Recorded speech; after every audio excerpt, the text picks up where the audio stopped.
many things stirring around in my spirit that I have to write to settle myself and find God's wisdom in the midst of chaos. I'm scared I won't be strong enough to face the things we might have to face in the coming weeks and months. But then I remember how much grace God gave us to walk out everything we've already faced. I've never felt completely overwhelmed, and I've never felt alone. So no matter what comes next, and I truly cannot even begin to guess how this will go, I know we will be carried.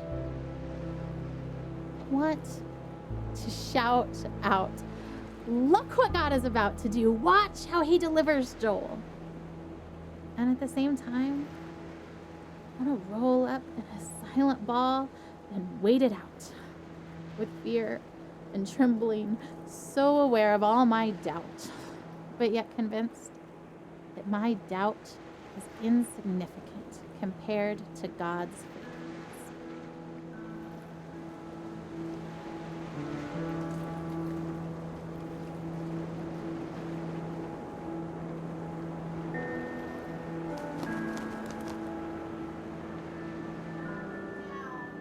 Guys, are you ready for bed? Joel, lay down. Okay. Should we do a song? Sure. Okay, big boys, why don't you come in here and we'll sing the littles a lullaby. I'm tired. I know, it's bedtime. Ugh, okay. Oh, Elijah, lay down. Babe, did you even check in his mouth? Who's Joel? No. Joel has chicken stuffed in his cheeks from dinner. Get it out, that is so disgusting. Been in there for the last 2 hours. Oh. Okay, hold on, I'm trying. Joel, ouch! Stop! Did he just bite you? I think he like just put too much in his mouth so he can't swallow. He was just saving it for later, babe. Like he needed a midnight snack. Hey, the little chipmunk. Oh my goodness.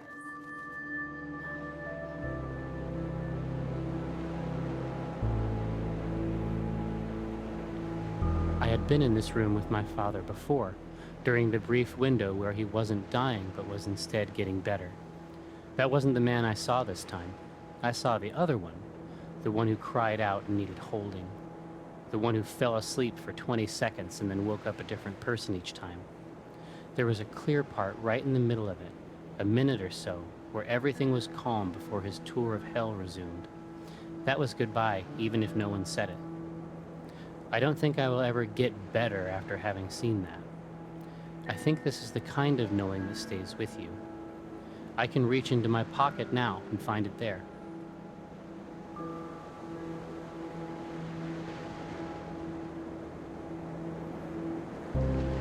We've been through so much already. This is a new degree of tragedy, but it's not so much different from the struggle we've already been living. We pressed into God. We pressed into faith. We fought until we found peace. We stood in peace when our flesh wanted to strive more. We stood in peace when it started to feel like laziness or foolishness or both. We waited for God to direct us specifically in prayer because all the directions we had initiated had not panned out.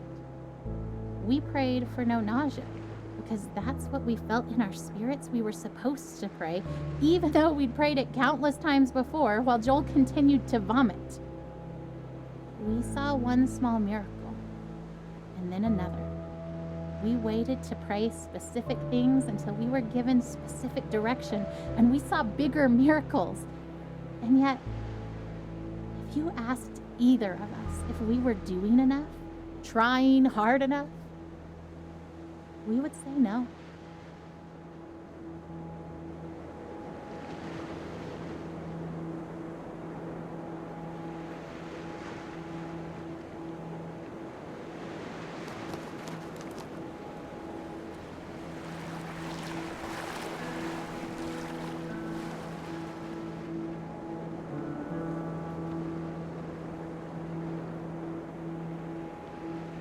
The ravenous reverie of waking is but a distant memory.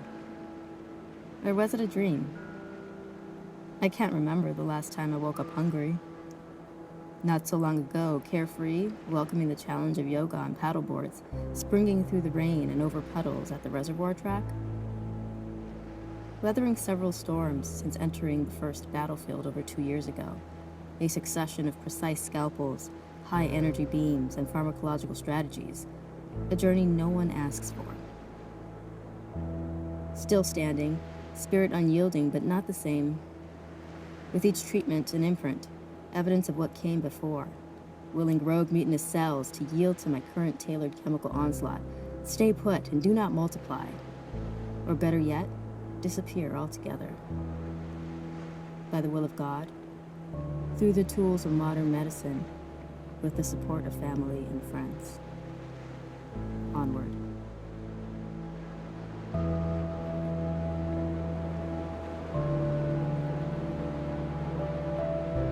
I am at Seattle Children's Hospital, and nobody wants to be here. Even as an internationally recognized temple of healing, every inch of it is terror. Every cubic inch of every room that is not occupied by terrified children and terrified parents is filled to its capacity with a terror wholly unique to that family, which no other person has any power to comprehend. There is art on the walls and rooms which is designed to evoke a jungle of some kind, and I resent it. Every giraffe is my sworn enemy.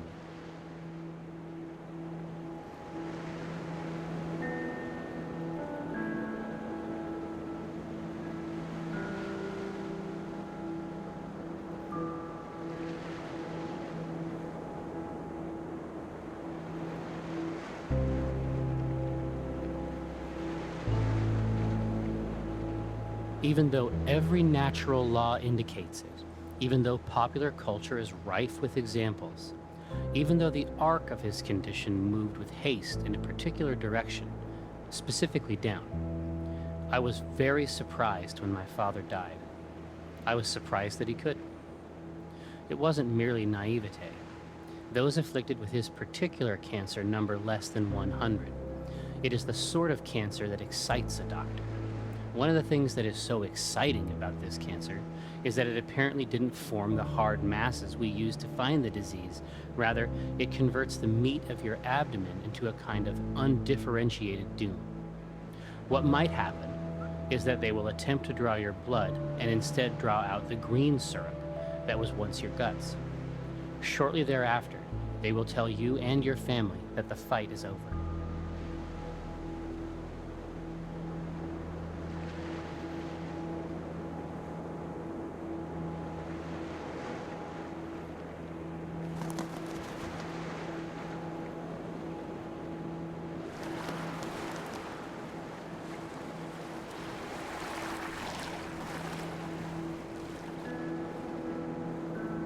As this long day draws to a close, I am tired, but not sleepy.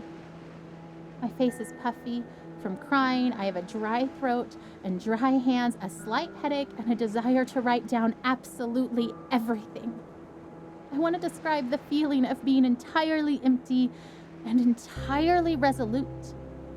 I want to explore how I can be deeply sad and incredibly hopeful at the same time. I want to talk about holding Joel's hand, walking down the hall wanting to soak in the moment, to memorize the feeling of having his hand and mine, to let it matter, and then hating that my thoughts swing to, because what if I can't hold his hand one day? And hating that thought, wishing I could just appreciate each second of Joel without that appreciation spilling into the pre-morning I refuse to do because I believe he will live. But instead of fighting the brief thoughts of mourning, choosing to fight instead that lie that says that those thoughts betray some doubt, some mistrust of God, when I know that those thoughts make me human. That God knows I am human. He doesn't make Joel's victory dependent on me never feeling unsure.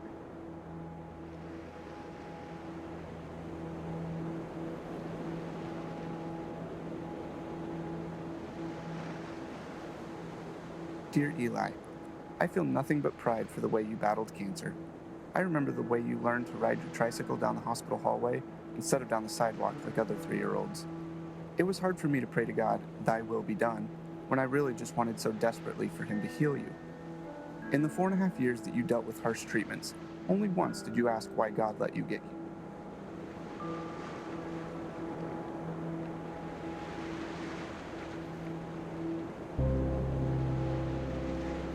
Be happy to know that we continue to sell the Beat Cancer t-shirts that you love so much. We're still using them to raise awareness and funds for childhood cancer.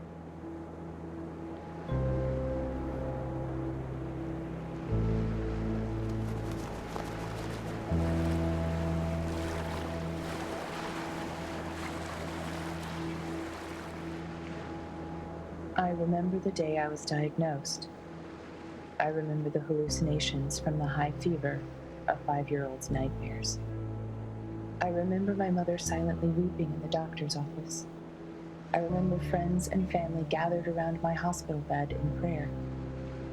I remember the 2-hour ambulance ride to St. Jude where they could better care for me. I remember the 2.5 years of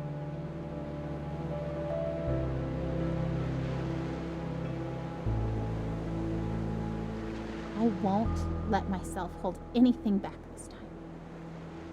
I would rather feel disappointed and let God heal my heart than to feel like I did not push myself as far as I possibly could in faith for my son.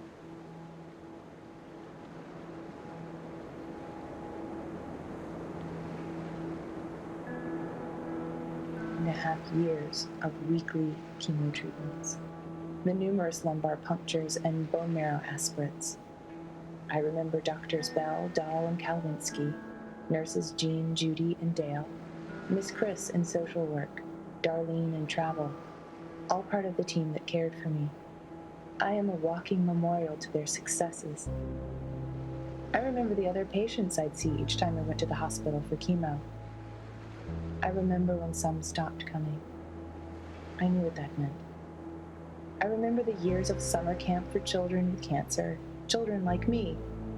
I remember their laughter and the midnight talks of fears and joys, normal kid stuff. Some less so. I remember when some stopped coming. I knew what that meant. But I remember them. I am, and other survivors are, memorials to those who lost their fights.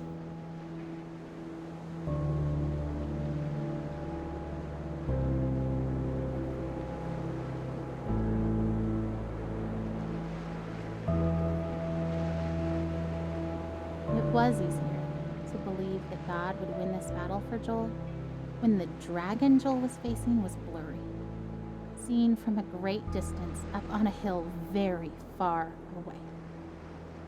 Now the dragon Joel is facing is close enough for us to begin to see every scale and scar.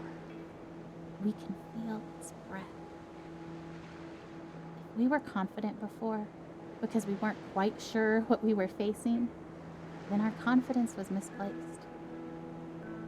When the dragon becomes more real, then our God must become even bigger, even more real to us. Our faith must grow to match our circumstances. We must not, no matter how tempting, try to shrink our circumstances to match our perception of God.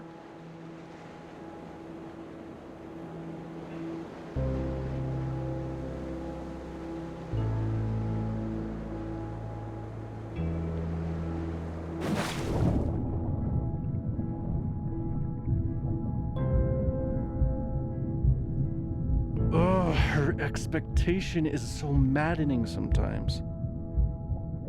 You know what she wrote on the eve of Joel's first surgery? The one back in January when we first found the tumor? I seriously feel like a kid on Christmas Eve. I'm pleading for God to spare his life, and I'm tempted to despair because self-inspection leads me to conclude I shouldn't expect much of anything. And yet my wife is expecting a surprise party from the Lord, replete with presents, supernatural miracles. I envy her.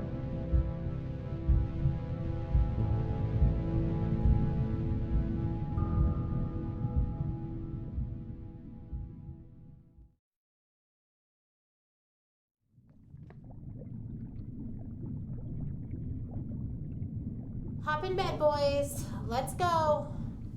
Boys, get in bed. Oh, can you at least tell us a story?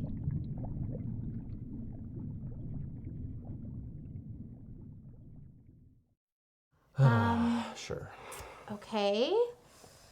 This is the story of a very brave knight named Joel. Joel the baby knight? Yes, Joel the baby knight. But he's also Joel the very brave knight. And he was being chased by a dragon named Cancer.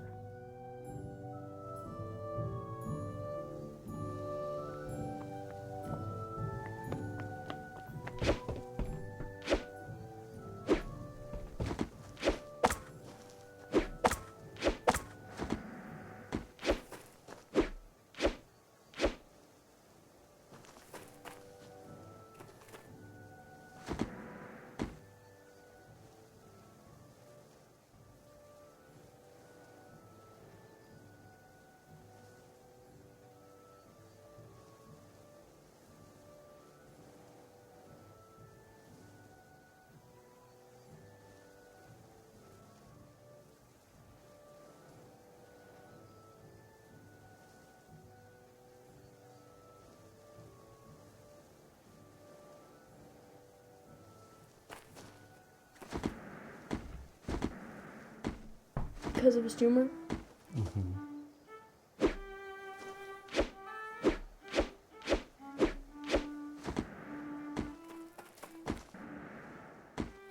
Where does the dragon live? In a forest.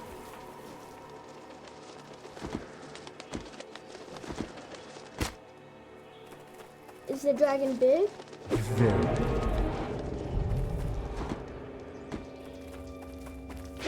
Does the dragon breathe fire?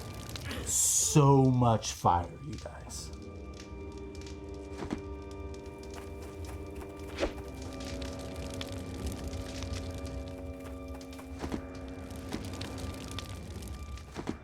So, Joel has armor, like a sword and a shield and stuff? Ooh, or maybe a spear? Yeah, that sounds good. So brave Sir Joel, with his sword and his shield and his awesome spear and his super jumping ability, was being chased by a dragon named Cancer. What other superpowers does he have? He also has grace. That's not a superpower. It's the best superpower. Do you guys know what grace means? Yeah, it's kind of like help. Yeah, it's kind of like help.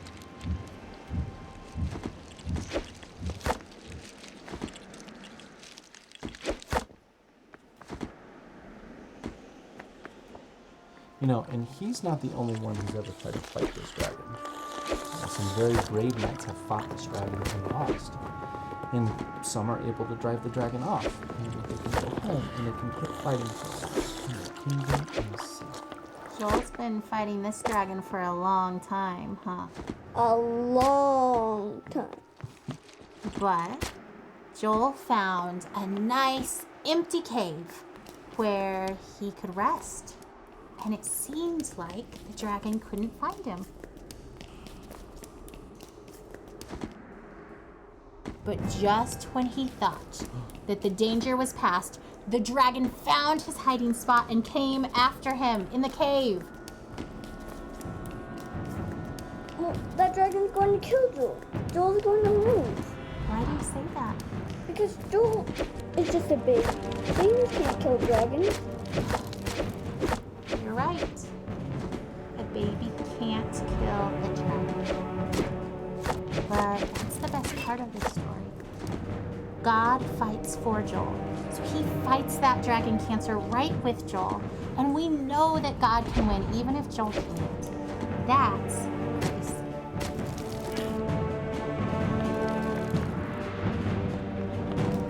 Well, what about Tim from Church Mom? He died from cancer. Wasn't God fighting for him? Didn't he have grace? Of course, God fought for Tim too. Tim fought so well. He was so brave and so strong that God let him rest. It may have seemed like the dragon won because Tim died. We know that Tim's in heaven and that he's with God and that God is so proud of him.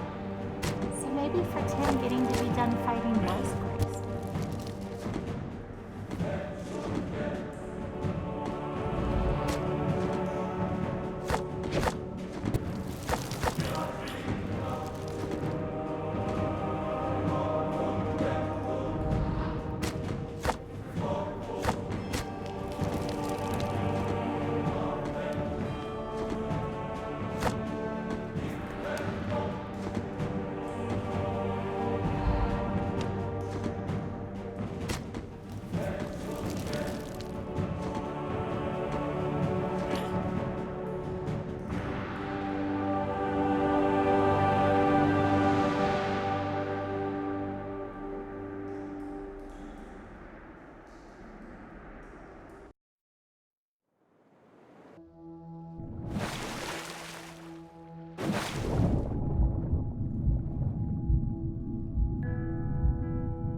Ryan!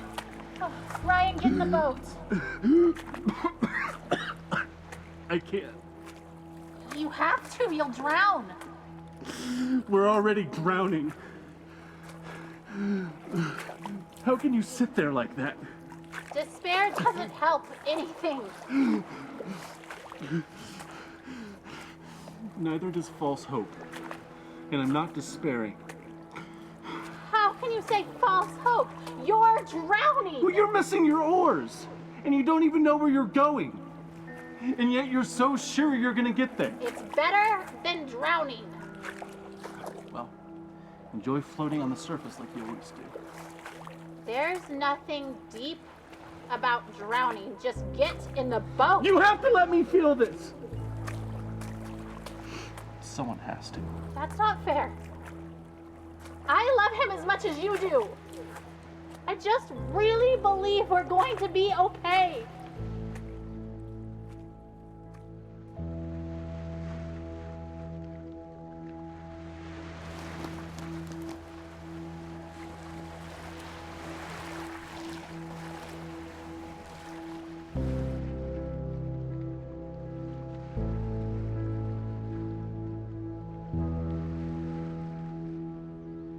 I'm sure my expectation looks like denial, but seeing Joel dying does not make me any less certain that he will be healed. In some ways, I feel more certain, not because the same doubts don't come to me, but because I know that they will not be entertained much longer, because this chapter is almost finished, and we will have an ending one way or the other. So the doubts and fears that make me reaffirm that even if I'm wrong, this is where I stand, become less and less powerful.